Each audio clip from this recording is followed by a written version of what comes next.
This is Lacey Travis, and this is my Spiral Kinematics activity number 28 screencast.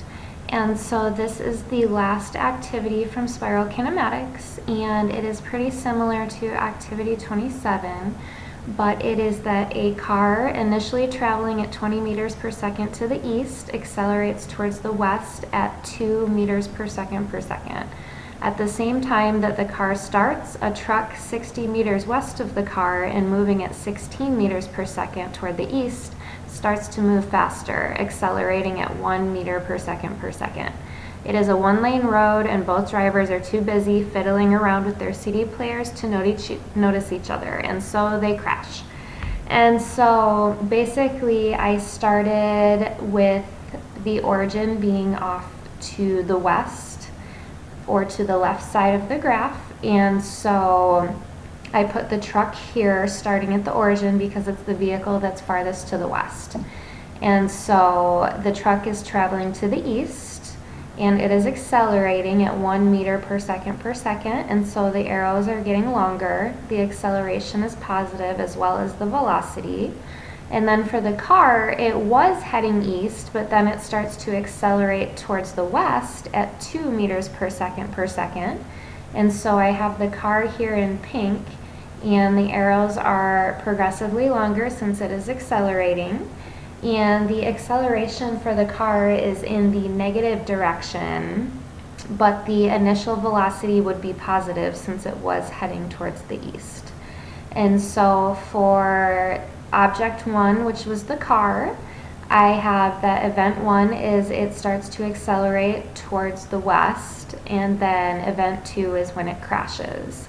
And for object 2, which is the truck, the event 1 is it starts to accelerate, or it accelerates at 1 meter per second, and then event 2 is the crash with the car.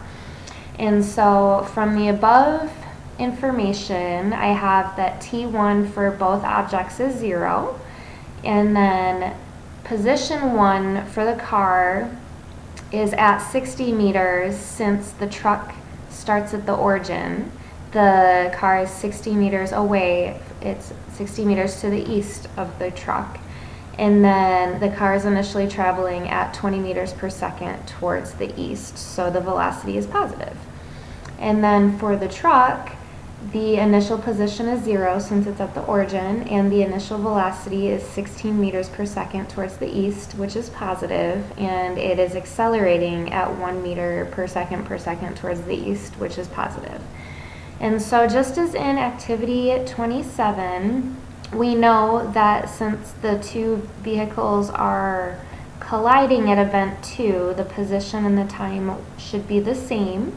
And so what I did was I started with the general position equation, and I said that position 2 of the car would be equal to position 2 of the truck. And so I used the R2 equation from the car here and set it equal to the R2 equation for the truck. And then I went ahead and canceled out my time 1, which was 0, and I was also able to cancel out my R1 for the truck, which was 0.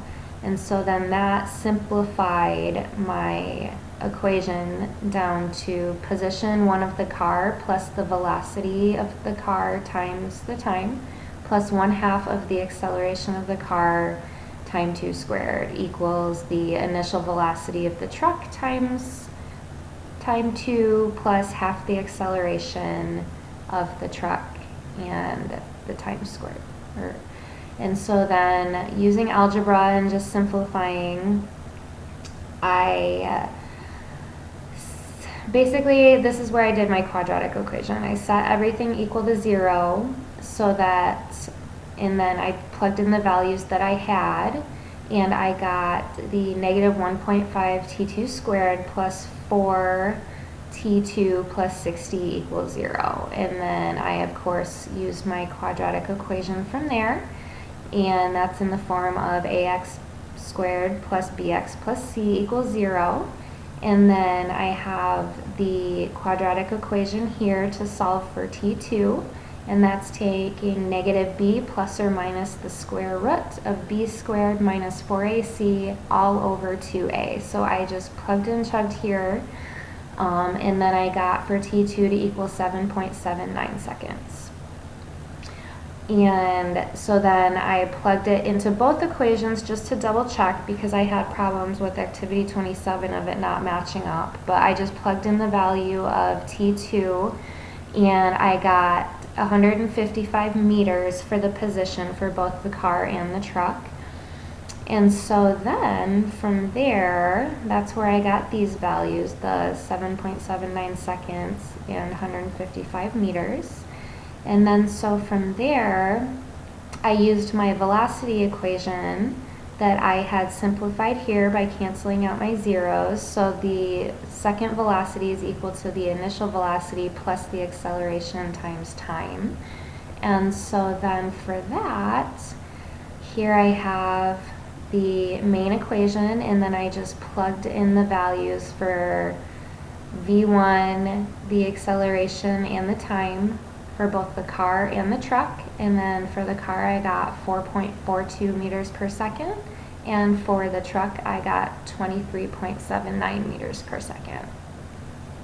And so that is where I got these values here.